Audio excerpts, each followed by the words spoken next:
આબુમાં ભીષણ આગની ઘટના સામે આવી છે। હેપી એન્કલેવના 7મા માળે આગની ઘટના સામે આવી છે। 3 માળ આગની ઝપેટમાં આવ્યા છે। ફાયર વિભાગની ટીમ ઘટના સ્થળ પર પહોંચી છે। આગ પર કાબુ મેળવવાનો પ્રયાસ શરૂ કરવામાં આવ્યો છે। ફાયરની ગાડી છે પ્રોપર અંદર ઘૂસી નથી શકતી, એના માટે આગ પર કાબુ મેળવવાનો પ્રયાસ કહેવાય કે વિલંબ થયો છે। સંપૂર્ણ સુરત મહાનગરપાલિકાની સૌથી મોટી જે ક્રેન છે એ બી કામગીરીમાં છે અને આખી બિલ્ડિંગમાં ચારેય બાજુ આ ગાડી આખી ફરી શકે છે એ પ્રકારની વ્યવસ્થા છે અને આપ સામને દ્રશ્ય બી જોઈ શકો છો કે હમણાં એ કામગીરી ચાલુ છે। પરંતુ કોઈ બી દિવસ જે આખું એસ્ટાબ્લિશમેન્ટ જે 50 જેટલા બંબાઓ છે, અહીંયા દરેક ક્રેનો અવેલેબલ છે અને આપણે જોઈ શકીએ છીએ કે 10મા માળ સુધી એ જ ક્રેનના માધ્યમથી આ પાણી છાંટવામાં આવી રહ્યું છે। આપ ઉપર ગયા હતા અને હું મારા જોડે આ જ વિસ્તારની અંદર જ્યાં હું મોટો થયો છું, મારા અનેક મિત્રો અંદર ફસાયેલા હતા, તો હું અહીંયા જ હતો। તો સૌથી પહેલાં મારી ફરજ છે એટલા માટે એ કામગીરીમાં હું બી જોડાયો હતો, એમાં કોઈ નવાઈની વાત નથી।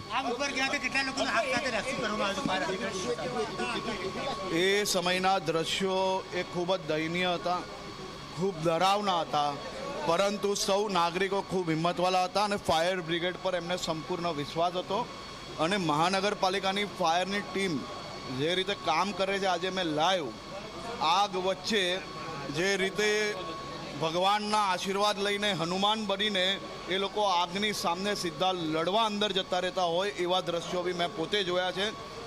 એક શ્વાસ લેવો જ્યાં મુશ્કેલ છે ત્યાં કલાકો સુધી આ લોકો કામગીરી કરી છે અને હું ફાયર બ્રિગેડના સૌ જવાનોને મારા વિસ્તારના સૌ નાગરિકો વતી સલામી આપું છું અને ખૂબ ખૂબ આભાર માનું છું। તો આગની ઘટના સામે આવી છે। ફાયર વિભાગની ટીમ ઘટના સ્થળ પર પહોંચી છે। આગ પર કાબુ મેળવવાનો પ્રયાસ હાથ ધરવામાં આવ્યો છે। તો આગમાં ભયંકર નુકસાનીના દ્રશ્યો સામે આવ્યા। સુરતના વેસુ વિસ્તારમાં આ ભીષણ આગની ઘટના સામે આવી છે। હેપી એન્કલેવના 7મા માળે આ આગની ઘટના સામે આવી છે, જેમાં 3 માળ આગની ઝપેટમાં આવ્યા હોવાનું સામે આવ્યું છે। તો હાલ ફાયર વિભાગની ટીમ ઘટના સ્થળ પર પહોંચી છે।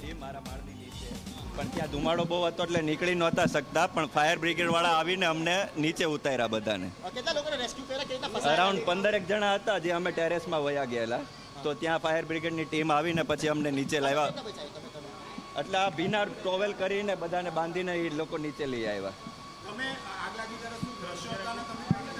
નહીં, દ્રશ્ય તો મેં જોયા જ નથી, કેમ કે દરવાજો ખોલીએ તો બહુ જ ધુમાડો હતો, એટલે બહાર નીકળાય એવું નહોતું। 15 જણાને ફાયર બ્રિગેડ વાળાએ અમને નીચે ઉતાર્યા ટેરેસમાંથી। હા, પછી અમે ટેરેસમાં ઉપર ચલાવ્યું। 15 જણા હતા। ફાયર બ્રિગેડ વાળાએ બધું પાણી નાખીને પછી થોડું ઠંડુ થયું એટલે અમને પછી આવા ભીના રૂમાલ બાંધીને નીચે લઈને આવ્યા।